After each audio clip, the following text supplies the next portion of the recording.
Hi, Fashion Dolls, and we are back. We are back. We are back. I uninstalled and reinstalled back. Hopefully, it works this time. Our very special guest today joining us is no stranger to the screen, and I'm super excited to have him here in the Dollhouse Fashion Dolls. Let's welcome Scott Victor. I'm going to send this live on over to Scott so that we can get right into this interview. I hope you all are doing awesome as I am. Hi, everyone. Hi, hi, hi. Hi, hi, hi. So let me add Scott. Hopefully it works this time. I just sent that invite.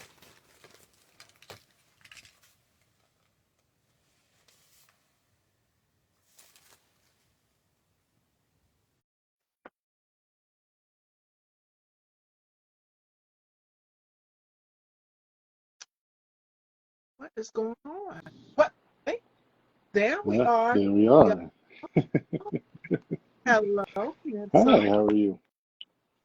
I am doing wonderful. Uh, Finally, please uh, forgive me for that technical difficulties that we oh had. no, no, that's fine.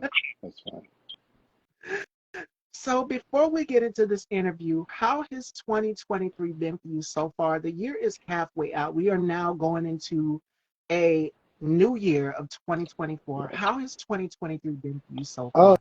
2023 has been good. It's been great, to say the least. A couple movies. Got filmed two more. They're coming out, actually premiering here in Wichita, October and November. And then I got casted for two more roles for the start of next year. Okay, okay. So I know you're So looking yeah, forward to that. yeah, I plan on what I want to have happen is for me to be on set every month, either once or twice a month, all next year. So that's all I want to have happen. So So let's start this journey. Tell us a little bit about who Scott Victor is. I know who Scott Victor is, but how the journey began for you with acting. so to go to acting, I have to take you back to my childhood, all right? So I always wanted to be an entertainer.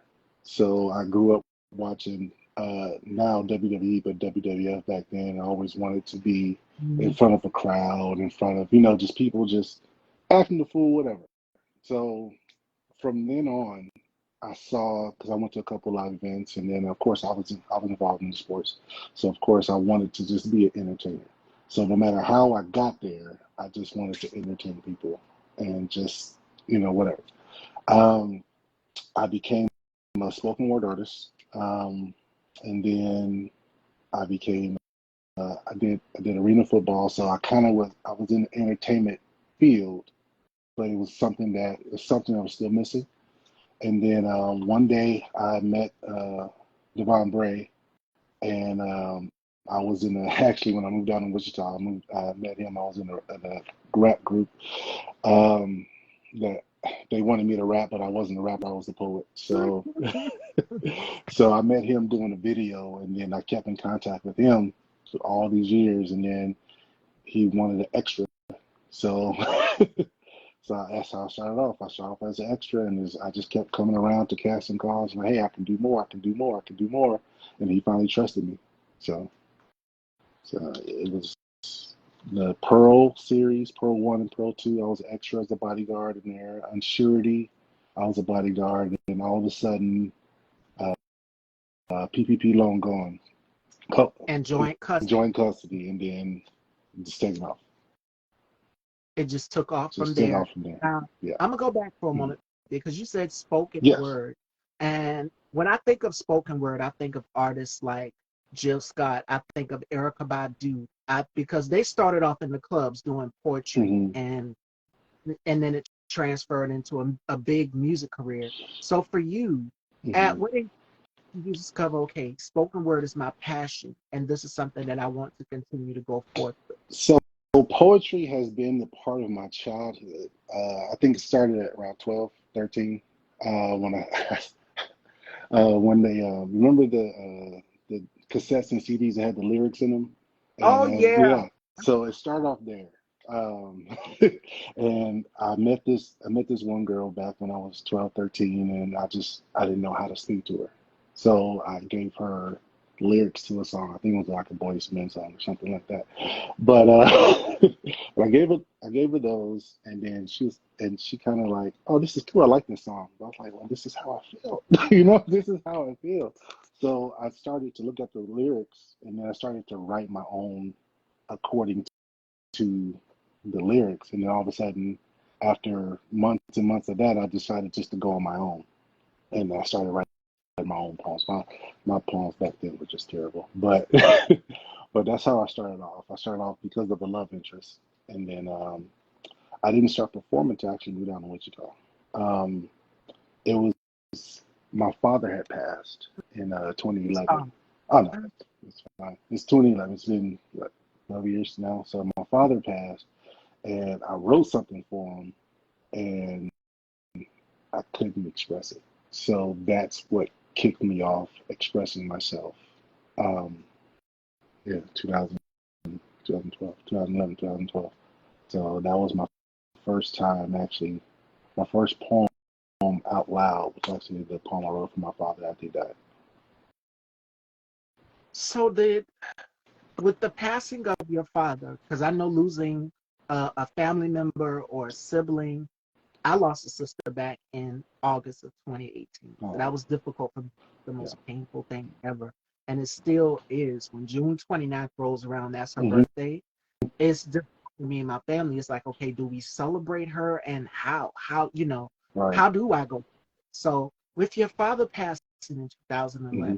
how was it for you to move forward? And did your mom ever get a chance to hear the words that you wanted to say to your father before you So yeah, so it was difficult because me and my father had a strange relationship. So he left. He actually left when I was 12. So that's when the writing actually started. When my father, like, it just, I started liking girls, and then my father left, so I didn't know what to do. Growing up in the South Side of Chicago, my mother kept me away from the gangs as much as possible. So I didn't know what to do. I didn't know how to express myself. So I I just hung on to um, poetry and some kind of sport to keep my mind off of things. And then fast forwarding, it wasn't until my father got sick that we started talking like almost every day until he died. So the relationship I built with him for those 2 years was kind of like one of those things I wanted my whole life, but I just didn't have. So it was hard because I had just got him again, and then I ended up losing him right after I got him. So it was one of those things that I'm like, okay, I guess it's just not meant for me to have you. So so I'm just like, oh my gosh, I don't know what's going on. But so that's how that's how the relationship just kicked off. And then I wrote it, and then someone told me to try to do it at the funeral. I got past like maybe two, three lines, and then just broke down. And Oh, it was over. So yeah, my mom was there at the funeral, and then oh yeah, the whole family was there. Yeah, except for one of my brothers. But, yeah. so with that, that leads me to my next question for you. Provide a time where you had to overcome a challenge on set as an actor. Was it difficult for you to tap into a certain character because of passing of your father, or just different things in your life, different aspects? Because I know for certain actors, they're method actors, Uh-huh. and then somewhere they're just like, okay, this is nothing for me. I turn it on, and then when I'm offset, I'm back to my regular self. So actually, my first role that he wrote in PPP Long Gone as Nemo, Debo's strange son, illegitimate son, you can say, because I was never a bully growing up. I was bullied growing up, but I was never a bully. So I had to become a bully. I had to become what was happening to me. So I had to pull from childhood trauma Experience. experiences and trauma. Like, okay, this is what happened when I was 12. This is what happened when I was 13. Because I literally fought almost every day at my school growing up. So it was just one of those things everybody wanted to try me. So it was just because I was the youngest and the shortest wherever I went. So it was it was weird. It was weird. So I had to pull from those experiences. So I had to go back and relive some of that childhood trauma through bullying, and then I had to become that bully. So yeah, that was kind of hard. So, what techniques did you use to stay in character? Just method, just the method acting. Just I had to stay there. I couldn't. So I had two daughters. I couldn't talk to my daughters when I was upset because I know that would soften me up, right? So I had to stay in character, and I didn't want to FaceTime anyone. I didn't want to talk. I was like, I'm here. This is the character. I can't be around anything that I love. So I had to be in that. Now, you're talking about Mhm. characters. If you could trade places with any character in any cult classic film, who would you be and why? Define cult classic. Like, okay, Boys in the Hood, Yeah. Friday. So I would say Yeah. I would be I would be quick in Harlem Nights. Oh, Eddie yeah. Murphy's character. Yeah, It's I'll be him. so funny you mentioned that because I interviewed Ty Grandison Jones, who was also in Oh, Harlem Nights, and oh he was wow. at the pool table with Red Fox, Hmm. and I did Della Reese because she's no longer here, rest her soul, and we talked about it. It was so funny. Of course, I pulled out my inner Vera Uh and huh. interviewed, and I said, "Okay, quick, what you trying to Right. say?" So it was funny, but I It could was see funny. that. I like the how mellow he was, smooth he was, and it's just one of those like that's just me. If I can go back to those Renaissance days and dress like that, of course, yeah, definitely. Do you have a funny or interesting stories from auditions? Because I know as an actor going into auditions, so many things happen at that moment. So for Hmm. you, do you have any funny stories from your audition? So, so there's one movie called The Seeds that's coming out here in actually October 21st coming out here. So I don't know when it's going to come to stream, but so I play a detective, and we had to audition for that. And someone who was reading the other part, I yelled, and they jumped and dropped everything, and it was funny. I forgot what line it was. I was accusing someone of something in the audition sides, and as soon as I yelled out, person just jumped up and just dropped everything. And I started cracking up. It broke me out of character because I was like, wait, I'm not supposed to laugh at this. I'm supposed to be auditioning. So, but yeah, that was the funniest thing. That's everything else has been video audition, so self tape. So Yes, and that was going to be my next question for you too. We're now in the age of AI, mm, artificial intelligence, and mm-hmm. a lot of actors are, which I don't blame them, totally against AI using their voice over Yeah, for their definitely. likeness or whatever. Yeah. AI using their voice and things. How do you feel about everything going over to now AI? So it's always good with the bad, right? I can see the technology and the reason why they would want AI to be a part of it, but then also as far as being the artist, being the actor, being the musician, being all that, I could tell, like, no, this is my hard-earned work.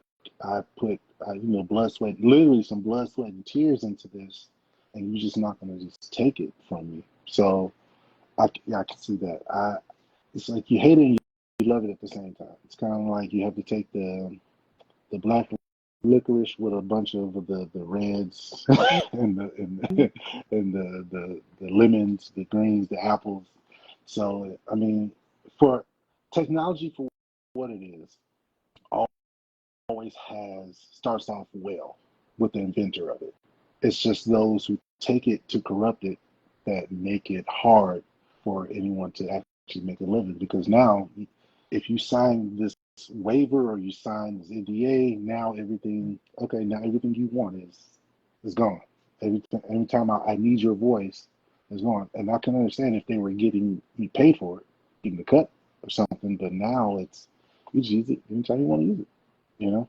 So so yeah, it's and I see that's why they're striking and things like that. People on the front line and Marquise Moore, I met him.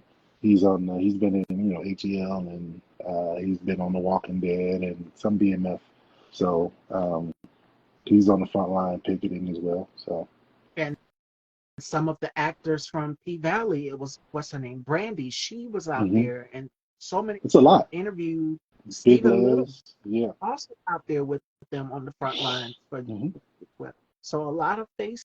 Yeah, yeah, definitely. You know, because it's their livelihood, and of course now the money that a lot of money that actors get are on the back end, right?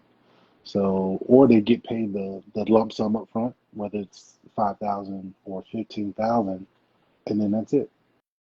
That's all. And then the movie might make 2 million, 3 million, and all they got is 15,000, and now they're relying on another gig to to make it. Because although you might like the people from Friday, you know how many people watch Friday and how famous it became, where all the actors took like $5,000 and things like that. So you get your money up front, and that's it. You're hoping on other gigs to come up to help sustain you. No matter how many times your face is watched on TV or in the theaters, if you just got 5,000 for that, you just got 5,000 for Exactly. So they reached an agreement. In case you guys missed it, we talked about it last week, but that. it's for the writers and the directors aspect. But the Hmm. actors, especially predominantly actors of color, black actors, they are still out here striking for equal pay. Hmm. And talked about this last week on the show about how they reached an agreement, but it's the actors are still out here striking and talking about it. So yeah, Yeah, it's a it's a lot of lot. work. It's a lot of work, and it's what rich person wants to still be rich but did not get as much money as the next rich person? Because if Sony's making $1 billion off of all their collection, and then Disney makes 2 billion, it's still $1 billion and 2 billion. Like how much how much more do you want to make? You know. So I guess it's the competition of who wants to have the most money, who can say they're the biggest company, or things like that. So I Right. guess I guess when you get that much money, it doesn't matter. It's just you just want to be the best. Doesn't Exactly. matter who you hurt. And it in the end is going to affect black actors, directors, and filmmakers of Yeah, color. And yeah. we know how anti-black the industry is, how anti-black Mm-hmm. the entertainment is, whether it's the music aspect or So the it's funny. production, The the music writing. sells well. The movies don't. That's what they say. And I'm just like, how could the music sell well and the culture sell well if the movies don't sell well, or the actors don't do well overseas? You know, but the musicians do, the rappers do. So I don't know. I don't know if the way to advertise, or so I don't know. It's above my pay grade. It's above my pay grade. Right. All right. So my next question for you is, what do you think is the most important aspect of a good performance in a film? As far as acting goes, knowing your lines. Yes. Knowing your lines, because that way, with any direction the director wants to take it, all you have to do is switch the way you say it, or an action, versus now you have to remember. So knowing your lines is pretty much the most important, and having a great attitude on set, being flexible, you know. So that would be All the right. most important. You've mentioned fatherhood in when we did that interview. Yes. So how do you find it? And I know with both of us being in the entertainment business, you hosting this platform, you being an actor, being away on set, going to make appearances, Hmm. doing interviews like how we are here. How has it been for you to be able to manage time with family and being on set? Because I know when this pandemic first hit, it was difficult for a lot of Hmm. actors being away from their family. And then the sad part about it is seeing your kid's face, having to FaceTime them, not being able to hug them or spend time with them or just help them with the homework, things like that because you're on set. So how do you find that balance with fatherhood? Um, so luckily, most of my movies have been close. Been in the region, been in the same city. So with that, uh, I'm just a hop, skip, and a jump away. Maybe it'll take away a weekend that I would have with them normally, but other than that, I can just call them and then spend time with them during the week. You know. And that's what it's about. Yeah. Being in this, there's no off days. You are on set 24/7. You're on call, and they understand that this is work. Daddy has to work, or auntie has to work, or Right. whatever. They understand They that. understand. Oh, they definitely understand it. It's just they don't want it. They don't want to have it like that. I remember when I was before this, I was working at the railroad, and we were on call. Um, Pretty much every 10 hours, right? So because mandatory DOT is you get a 10 hour break after you what we call tie up, or after you clock out, you get a mandatory 10-hour break, and then you're right on call again. So there was times where I got my daughter and brought her down for the weekend, and all of a sudden I get that call, and I gotta go rush to find either take her right back up to where her mom was, her other family, and or I just can't. You know what? I can't come see you. You know, one of those times. So that was difficult. So yeah. But thank God for the power of family. It literally takes a Oh village while they're understanding and you're on set, and they're there to help if they need to watch the kids or if they yeah. got everything that they need. Yeah. So that's perfect. It literally takes a It does. village when you are in this business. You have to have family backing you 100% Gotcha. because you're not going to be Gotcha. able to watch the kids, help them out, homework, go to their games, all of these things. You're on set. So Right. And I still try to find time to go to. Well, my daughter stopped playing basketball, but now she runs track. So I still try to find time to go to all that. So luckily, it's not track season. Hopefully, I can get some of these movies out the way before track season starts. So and yes, you do have. Speaking of movies, you have a project that is coming yes, out called By Her, and yes. you play the character Armstrong. I know you can't give a whole lot away. Hi, T3. Take one. Welcome, welcome. So, what can you tell us? Just give us describe it in one word. I know you can't give a whole lot away, but describe it in one word. My character or the movie? Your character. Oh, so my character, I am friends with one of the boxers that's in the movie, and me and so it's two of us, me and a friend, me and a buddy, we're buddies in there. We go back and forth, kind of like a dumb and dumber type situation where we're in the where I'm the smart friend and he's a dumb friend, but he gets on my nerves and I get on his nerves as well. So All right. so I mean, by her, I would say it's kind of like you really it's like indecent proposal with a twist, you know? Um, Yeah, all right. yeah, So y'all gotta stay tuned for it. yes, And you have things that are coming out this month as well too. So I'm yes. excited to see that. This is my birthday month, y'all. Okay. We have 21 days until my 30th birthday. My birthday is on Halloween. And I have a surprise for you guys. I already got the costume. I'm excited. So I hope you guys like the surprise that is coming on with me. You guys got to stay tuned for that. The countdown continues. So I told Scott that we was gonna do some black actor trivia. I'm gonna Hmm. test his knowledge. But before we do I have that, none. we're gonna do something called turn the tables. And this is where my guests get to ask me as many questions as they want. It can be on anything fashion, beauty, passion, goal, life dreams, whatever you want to know about me, because I'm a mysterious woman. I'm a Scorpio, and we Okay. know Scorpios do not reveal a whole lot. Not at all. So Not at whatever all. you My mom's a question, Scorpio. whatever you ask me, I have to answer. All right. So I'm gonna take it on down, Scott. Take it away. Um, let's see. What is your ultimate goal? Um, and then who will be the, the person you want to interview the most? The person that I would love to interview the most, my dream, I would have to say Taraji P. Henson Okay. because our personalities are both alike. We like to have a good time. And I grew up with six siblings. So the one who was the most inquisitive out of all of the siblings, yeah. Yeah.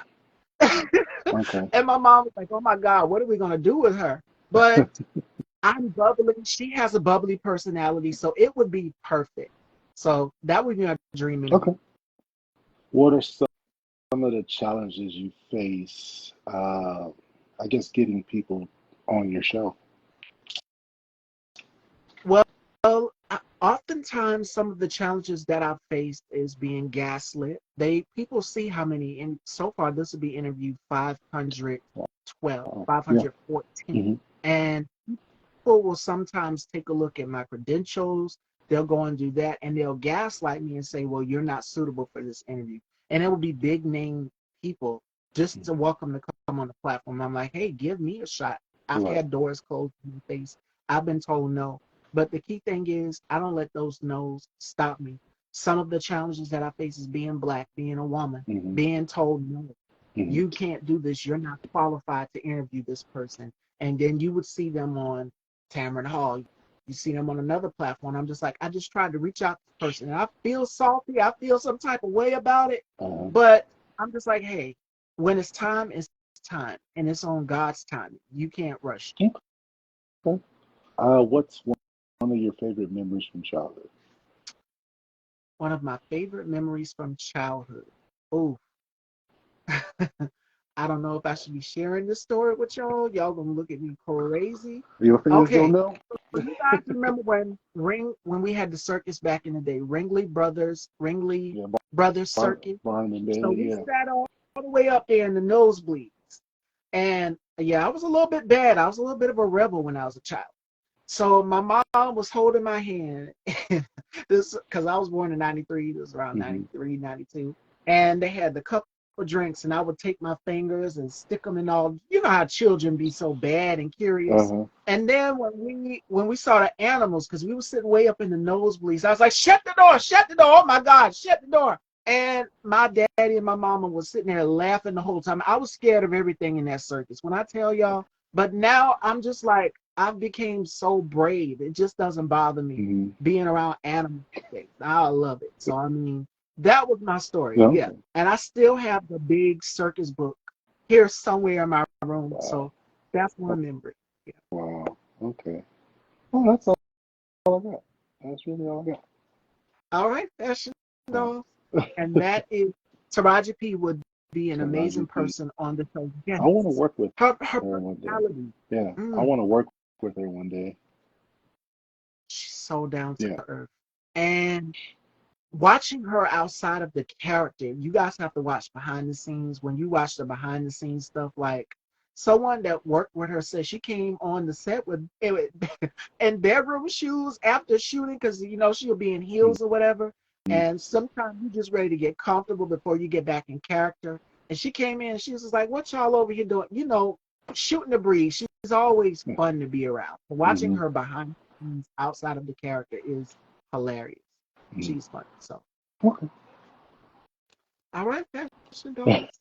It is time to turn those. We just turned the table. It is time for some Black History trivia on Black actors. All right, and I told Scott I was going to test his knowledge. Okay, so audience chime in and let me know your answers as well too. All right, so it's going to be multiple choice. We're going to have some choices. I'm gonna play 50-50 and phone a friend. All right, y'all. Here we go. Based on a 1930 Pulitzer Prize play and 1928 novel Old Man Adam and His Children by Roark Bradford, what all-black cast played bibliographical characters as interpreted in unique and whimsical manner? Is it Fried Green Tomatoes? How Green Was My Valley? Green Mile and Green Pastures?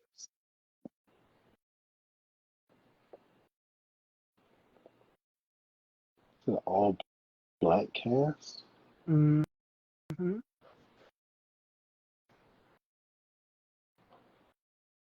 It wasn't fried green tomatoes. I know that. I remember Mm-hmm. that movie. My grandma used to watch that movie. Is it Green Mountain, Green Pastures? Mm-hmm. I'll take that one for 500. Which one? Green Pastures. That is correct. It is The Green Pastures, which is a sensation in 1936. It was calculated that the film sold 6,000 tickets per hour at its release, and many theaters canceled other films and only ran Green Pastures for a year. Viewed through the lens of the 21st century, racial stereotyping and evident, but does provide an insight into the 1930s status of society. Hmm. So it's Green Pastures. All right, we're gonna get a little bit easier. All right. What do you mean? I hope so. I hope so. Historians may debate whether the American Civil War was about slavery or about states' rights. The film Glory, 1989, is the story of the 54th Massachusetts Volunteer Infantry, an all-black regiment that fought for the North. Which of these actors was not in it? Matthew Broderick, Morgan Freeman, Denzel Washington, or Samuel L. Jackson? Samuel Jackson. That is correct. That is correct. All right, fashion dolls. Here's the next one. The What's spirit going on, of Tyler? 1939 was the intent of this all-black cast endeavor, The Wiz, 1978. Instead of centering on Dorothy as the Kansas farm girl, we find her a 20-year-old school teacher transported to the land of Oz. Who played Dorothy? Shirley Bassey, Donna Summer, Dionne Warwick, or Diana Ross? Diana Ross. And that's it. That is correct because I have two posters of her near my closet area. She is such a fashion muse. So that is correct. All right, here's the next one. This one is very easy, and y'all should know this one because there is a remake of this film coming out. The Color Purple was one Mm. of the most successful films of that year, both commercially and artistically. It was nominated for 11 Academy Awards. Who was the television icon and entrepreneur who promoted and starred as Sophia in the Your choices are Wendy Williams, Mm. Whoopi Goldberg, Tyra Banks, or Oprah. I'll go with Oprah. It is correct. And there is a remake coming out. Halle Bailey just did The Little Mermaid. She's going to be in it. Taraji P is going to be in it. She plays Hmm. Suge Avery. I And saw her was Fantasia, going to be in there. yes, Yeah. her and Yeah. also Fantasia is going to be in it too. Oh, wow. Fantasia plays C. So, Okay. yeah, it's going It's going to to be be good. different. It's going to be different. I Yep. think they're changing the story around, aren't they? And yeah, Coleman Domingo is also he plays Danny Glover's character in this one. So the trailer's out now, so Mm. you guys can go. All right, here's the next one. This one's a little Oh, bit there's easier more. to. Yes, a black family, including grandmother Lena and her children, are jammed into a tiny apartment. Lena is waiting for an insurance check that might help relieve their financial plight, but each family member has a different idea on how to use the money. This is the bare bones plot of what Broadway play in 1961 film? Dandelion Wine, The House on Mango Street, The Cherry Orchard, or A Raisin in the Sun? I have only heard of the Raisin in the Sun out of all those. And I don't And the audience, the comments are saying it too. Tyler Yeah. just said Raisin. Raisin That in is the correct. Sun. Yep. Three proposals are to buy the house in the suburbs, invest in a liquor store, pay a tuition for medical school. The compromise, yeah, is the money. So it's a raisin in the sun. All right, here's the last one. You should know this one. All Uh-oh. right. In the urban America and black neighborhoods, guns symbolize both a rite of passage and a means of survival. This is apparent in 1991's Boys in the Hood. Who was the director of this? Forrest Whitaker, Marvin Van Peebles, John Singleton, or Spike? It was John Singleton. That is correct. Yep. And he did the Snowfall. So Yeah. there we are. Yes. Black acting trivia. All right. So now we are going to get some questions from you guys in the audience. Do you guys have any questions for myself or Scott? We did turn the tables and we did some black actor trivia. So my question for you is Scott, while you guys are typing, because I know you guys have questions, is what can we expect from you, or what are you looking forward to in the year of 2020? 2024. So right now I've been casted for a TV series called Left Hook, where I play a boxer in that one. And I've also been casted for a scary movie, a horror film called Toothache, where I play, of course, a monster. So those will be filming January and then May. Those, and then in between time, hopefully there will be some other stuff in between time. So that's what I'm banking on. I know Bray Films has something cooking up, so I'm just waiting on that. So Stay stay tuned. All tuned. right. Definitely stay tuned. And we got a question for you. Hmm. D381 wants to know, how do you process your writing to get to the beginning, middle, climax, and at the end of a story? Um, how do I process the writing? Um, so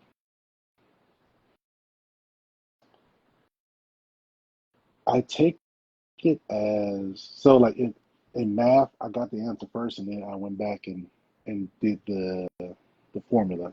So I do that with movies. I get the ending first, then I go back and fill it in because I need to know my steps and how to portray these things and like what do I come into, and then um, Yeah. how does my character end up, and what does my character actually end up doing. So if it is my character conniving, or is my character really a nice guy and with a hustle, things like that. So I get to the end first and I work backwards. And to add on to what you just said, for you, your character, Mhm. do you have creative input on what you want your character to look like in some of the films and projects? Yes, I do. I definitely do. So they might have like a they come up with a sketch or with a shell, and then I fill it in. So so I do have some kind of creative process on what goes on. All right. And that's the beauty of it, is being able to have some input and creative vision into what you want your character to look like in films. Yes. So that's amazing. D3 Take One says cool beans. And D3 Take One is also a film director and producer. So make sure you guys go and follow him out. I know who that is because I had him on the show Devon, and we talk almost every day. So you guys go and follow him and check him out. Oh, We had a great time when we D3. did our amazing, and he always gives me pointers. So shout outs to Devon, you guys, Devon Tatum. All right. So what are you predicting next in the future, Scott? Uh, so I'm predicting the strike to be over with, so I could venture out into Hollywood and venture out into Atlanta and other places, Detroit as well.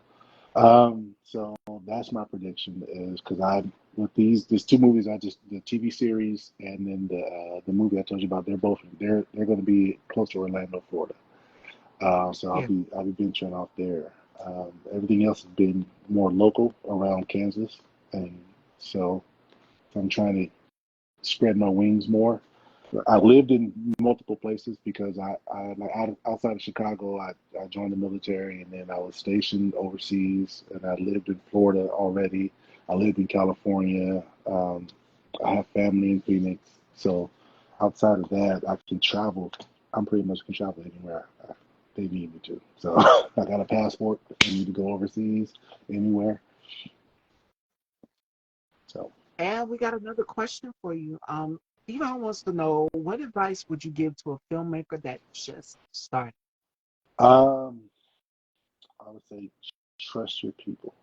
Trust um, trust your instincts, trust your people, that you have around you, or just make sure you have people that you can trust around you, and go with your gut. Usually, your gut's right with the people you have around you and the people you hired for the roles. Yeah. So Your gut instinct cannot lead you yeah, wrong. Cali is about to be known as gentrification city. Don't be that, and that is from the Ray. I wasn't trying to live there. I'll come to work, but I'm not trying to live. California is expensive. So back, I was there. I lived there from about '05 to '06 time frame. And I was paying $1,200, $1,300 for a two bedroom. That's like 900 square feet. So, Oh my so that God. was then. So I already know now with inflation, that same two bedroom, two bath is probably about 1,800. So, so yeah. The cost of living is going up. The way the economy is set right now is crazy. And we talked about this yesterday. If you guys follow King Jobs, shout outs to him, Mhm. the Mario Jobs. Go and subscribe to his channel. He is the truth. We talked about the way the economy is right now, how people I just seen something not too long ago where it was the writer, not writers. The at Waffle House, they were striking because they wanted equal pay. Those workers in there wanted equal pay. So the way the economy is set up right Yeah, now, yeah. And my Walgreens God. too. Walgreens, like some of the pharmacies are closing. How the pharmacy closing down? But a lot of like pharmaceutical companies are or main retailers for pharmaceutical companies are striking. People walking out.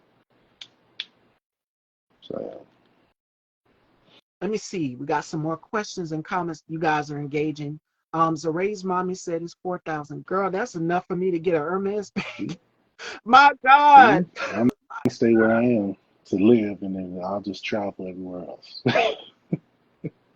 Oh, okay.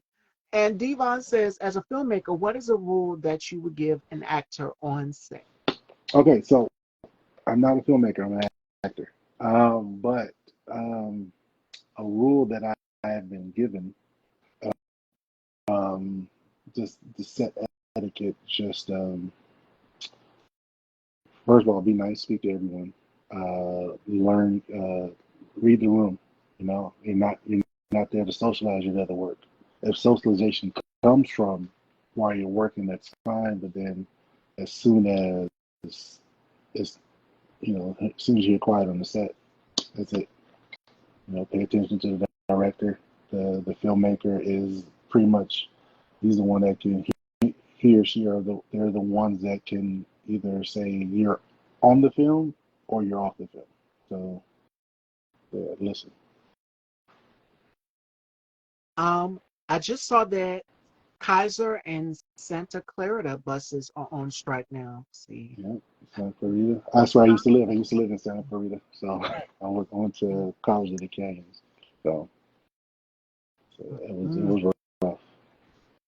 My thing is this: pay people equal pay. Everybody deserves to get equal pay because these people are literally essential workers. They are out here servicing customers, working with them all day. So give them equal So pay. yeah, I can see that, but then you have some businesses are private, some are public. So you Yeah, can't private business can't necessarily match what the public, pays. And then vice versa. Sometimes you don't have enough grants with the government or things like that. So I can see. I use just the definition of equal pay. I can say what is a so cost of living is different in like California and different from Florida, different from Kansas, different from Oklahoma, different from Texas. So the cost of living is different. So what do you define as balanced pay or equal pay? It's a dependent upon the area you live in, because if someone from Walmart in California makes about $30 an hour, why right. can't the person in Texas or Oklahoma make the same $30 an hour? So it just depends, I guess, on where you live. So Where you're at. yeah. And I know I have family in New York, and my sister and my brother up there said a condo is very expensive. New Yeah. York, especially if you go to like on Chelsea over there where Chelsea is, Hmm. you go pan and grip. Yeah, yeah, definitely, definitely. I already know. Like my sister still stays in Chicago, so when I go back, I talk to her and I listen to, people when some of my friends, like the places that I grew up in, they're going for like 2,200, and that's just a floor. That's all you get is a one bedroom, two bedroom apartment, one bathroom, and that's it. That's studio living. That's so. But yeah, times have changed. I put it like that, and yeah, Oh times have yeah, changed. and people are having to cut back and budget. My mom says you kind of have to budget. Yeah. So I understand what she was talking about and advising my brother to do the same, as well as my other relatives and family members. We've all been kind of like Hmm. budgeting, save or whatever. Like that is crazy. Yeah. But Yeah. It's Stevie, crazy. we got some questions. Okay. The rain mommy wants to know, how do you prepare for a role? And D3 Take One wants to know, are you based in ATL? I am not based in ATL, but I have family there, so I can be based in ATL. So, in case you need a local, I can be there tomorrow if you need me. Um, how do I prepare for a role?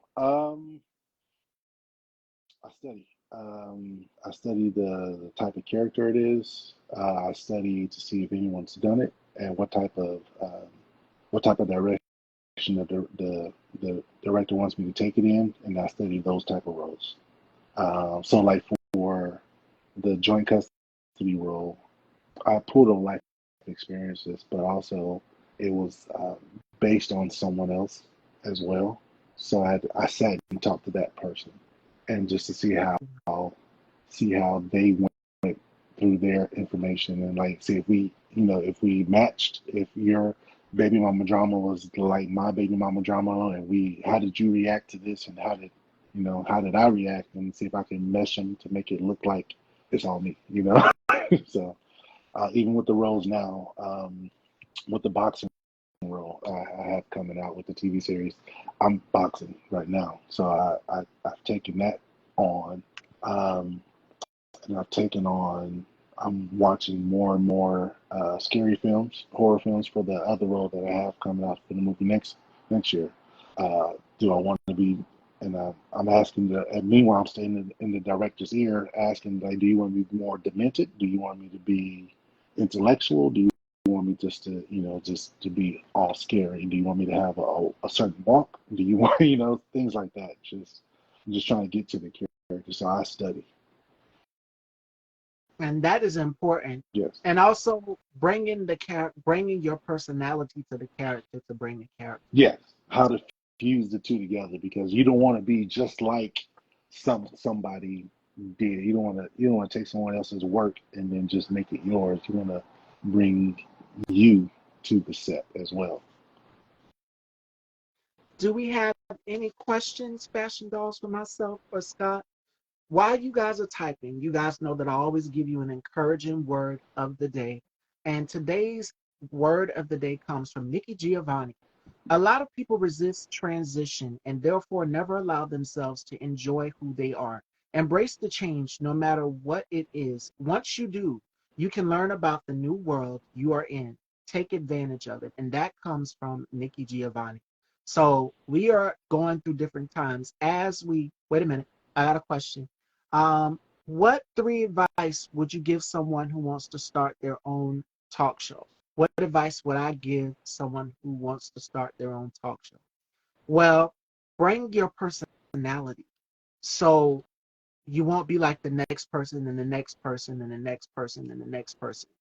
And like my brother K Toops, he has his platform. Use him as an example.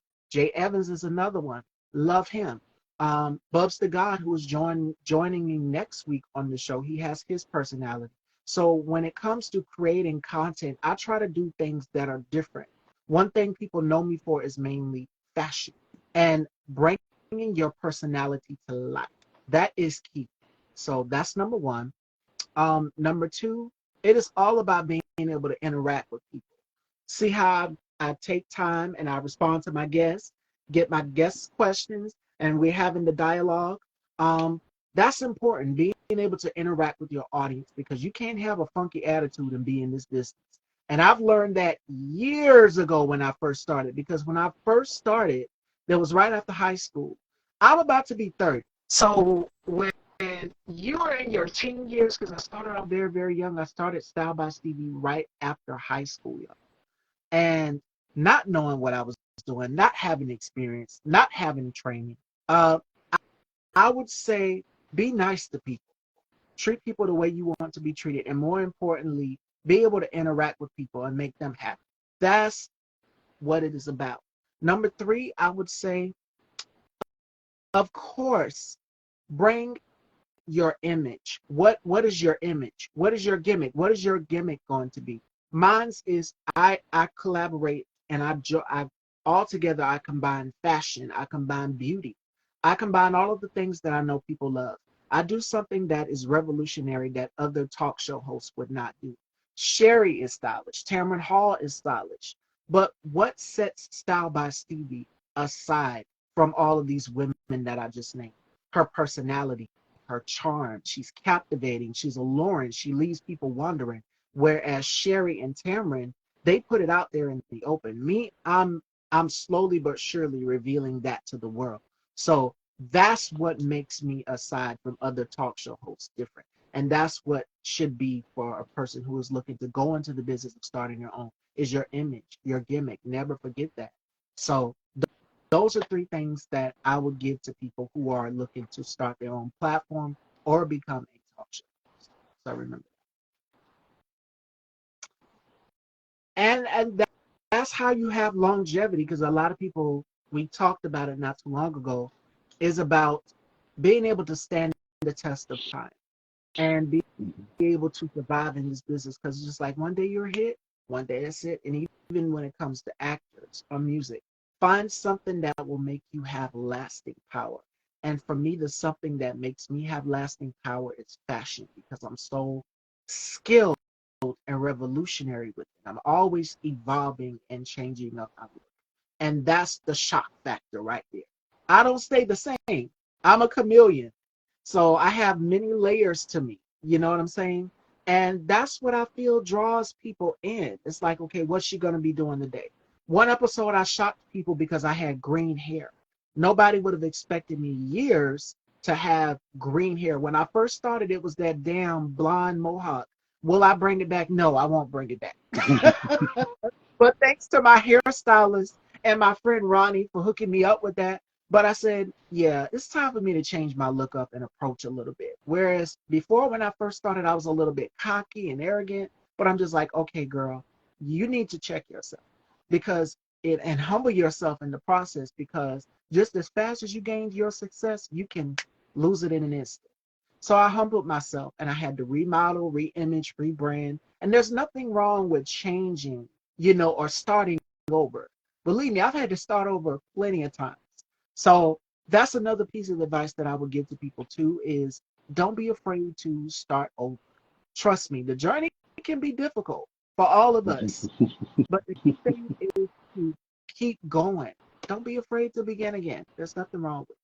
So Starting over. Definitely starting over.